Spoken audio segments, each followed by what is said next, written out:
નમસ્કાર. ચાલો આજે એક સવાલ પર વિચારીએ. શું પ્રેમ એટલો બધો ગાઢ હોઈ શકે કે એ કોઈ વ્યક્તિની આખી ઓળખ જ બદલી નાખે? આજે આપણે ગુલઝારની એક ખૂબ જ સુંદર અને સાચું કહું તો હૃદયસ્પર્શી વાર્તા ધી એડજસ્ટમેન્ટના દરેક પાસાને ઊંડાણપૂર્વક સમજીશું. આ વાર્તા પ્રેમ, ખોટ અને ઓળખની એવી ગલીઓમાં લઈ જાય છે જે આપણને વિચારતા કરી દેશે. વાર્તાની શરૂઆત આ એક વાક્યથી થાય છે.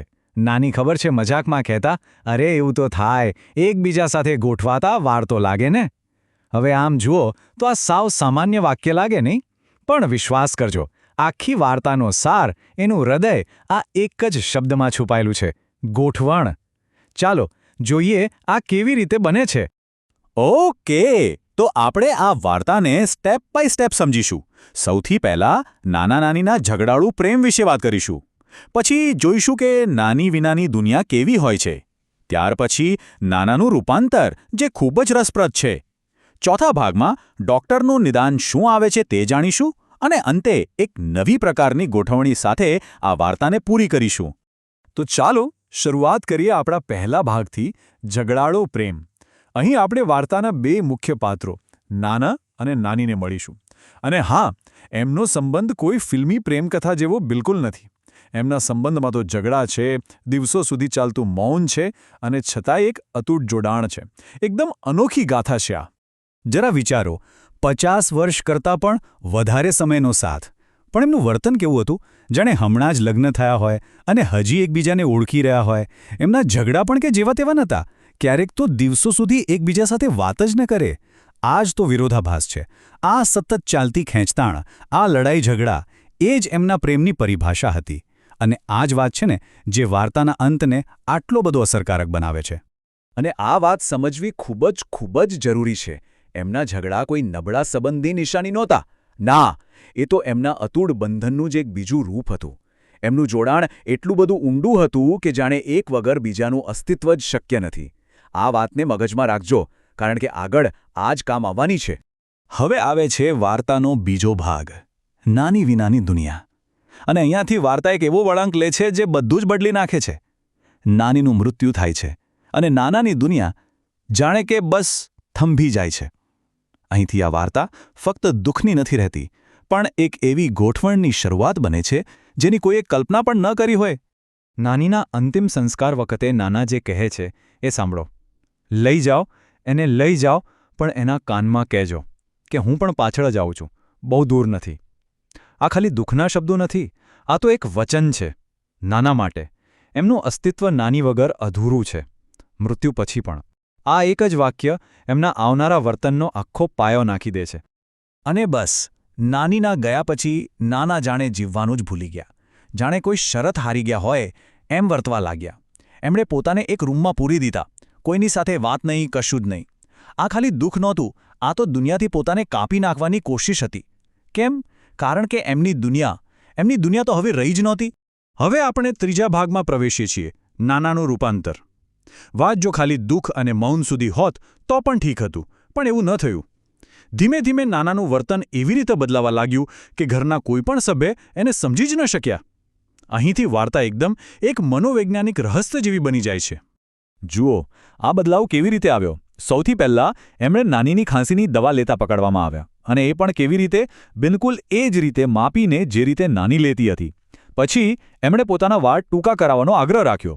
કારણ શું આપ્યું? કે બીજાને એ પસંદ નથી. અને છેલ્લે એમનો અવાજ પણ નાકમાંથી બોલાતો બિલકુલ નાની જેવો થઈ ગયો. આ બધો કોઈ સંયોગ નહોતો. નાના ધીરે ધીરે નાની બની રહ્યા હતા. અને આ વાક્ય તો સાંભળો.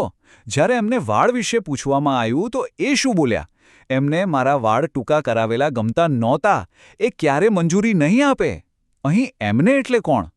એટલે નાના પોતે. એ નાના વિશે એવી રીતે વાત કરી રહ્યા છે જાણે એ કોઈ બીજું જ હોય. આ ક્ષણે એ વાત એકદમ સ્પષ્ટ થઈ જાય છે કે નાના હવે નાના નથી રહ્યા, એ નાની બની ગયા છે. સ્વાભાવિક છે કે નાનાનું આવું વર્તન જોઈને પરિવાર ખૂબ જ ચિંતામાં પડી ગયો. એમને થયું કે શું નાના પાગલ થઈ રહ્યા છે? આખરે એમણે એક મનોચિકિત્સક એટલે કે સાયકિયાટ્રિસ્ટની મદદ લેવાનું નક્કી કર્યું. અને બસ અહીંથી જ વાર્તાના સૌથી મોટા રહસ્યો પરથી પડદો ઉઠવા જઈ રહ્યો છે. તો સવાલ એ જ છે કે આખરે નાનાને થઈ શું રહ્યું હતું? પરિવારના મનમાં તો હજારો સવાલો હતા. આ વિચિત્ર પરિવર્તન પાછળનું સાચું કારણ શું હોઈ શકે? અને આ સવાલોનો જવાબ આપવા માટે બોલાવવામાં આવ્યા ડૉક્ટર કેડી કામલેને, જે એક જાણીતા મનોચિકિત્સક હતા. એમની એન્ટ્રી સાથે જ આ વાર્તા ખાલી એક પરિવારની નથી રહેતી, પણ એ માનવ મનના ઊંડા રહસ્યોને સમજવાનો એક પ્રયત્ન બની જાય છે. ડૉક્ટરે જે નિદાન આપ્યું એ ખરેખર ચોંકાવનારું હતું. એમણે કહ્યું કે નાનાને ડિસોસિએટિવ પર્સનાલિટી ડિસઓર્ડર છે. હવે આ થોડો અઘરો શબ્દ છે, પણ સરળ ભાષામાં સમજીએ. નાનીને ગુમાવવાનો આઘાત નાના માટે એટલો મોટો હતો કે એમનું મગજ એ હકીકતને સ્વીકારી જ ન શક્યું. તો પોતાને બચાવવા માટે એમના મગજે એક રસ્તો કાઢ્યો. એમણે એક નવી જ દુનિયા બનાવી દીધી. એક એવી દુનિયા જ્યાં નાની હજી પણ જીવે છે. ક્યાં? નાનાના પોતાના શરીરની અંદર.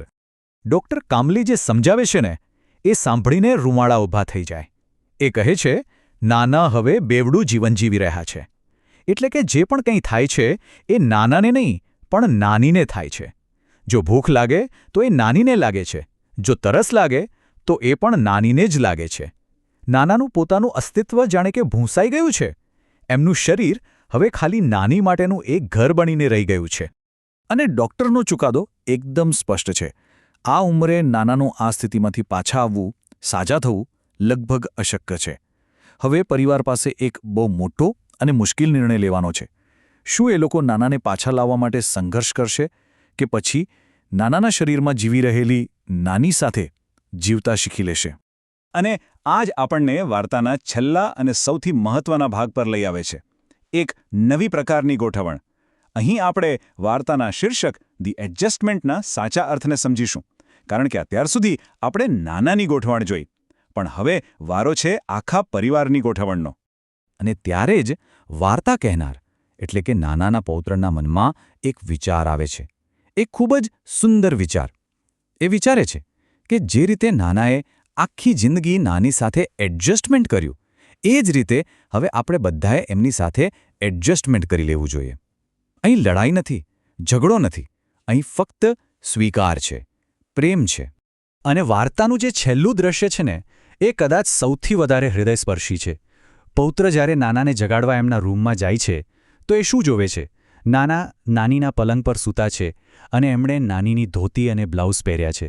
બસ અહીં એમનું રૂપાંતર સંપૂર્ણ થઈ જાય છે, શારીરિક રીતે પણ અને માનસિક રીતે પણ. નાના અને નાની હવે એક થઈ ગયા છે. આ જ એમની અંતિમ અને સંપૂર્ણ ગોઠવણી હતી. તો અંતે આ વાર્તા આપણને એક મોટા સવાલ સાથે છોડી જાય છે. નાનાની આ જે ગોઠવણ છે એને આપણે શું કહીશું?